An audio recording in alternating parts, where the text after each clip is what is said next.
And then let's talk about some teams that are going to be in some hot water so that if we're talking about one of their players, we can know that context going into it. The Dolphins, they're $11 million, almost 12 million under the cap, and they have a bunch of free agents, so they're going to get hit pretty hard and have a lot of holes to fill. The Falcons, paying all that money to Kirk Cousins, 11 million under the cap, and by under I mean that's how much in debt they are.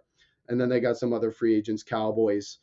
We know them. They haven't really moved. Minus 2.8 million. That's not good. And Jerry Jones is basically their GM. 49ers have a ton of free agents. They have a ton of cap money. Which ones of the young players are we going to try to fill? It's going to be complicated for them. The Jets post Rodgers era is going to be crazy. They do have a decent amount of money to work with, 21 million, but they got some guys who are upcoming free agents that they're not going to want to get rid of. Vikings, 58 million.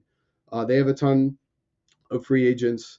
It was looking like sort of a rebuilding year going into it, but obviously a lot of those players panned out better, so they're going to have the choice, the decision whether or not to pay some of those guys. Saints, they are like completely done. They've been playing this game for years now, is what it seems like. They are $54 million in debt to the cap from them, manipulating the contract situations.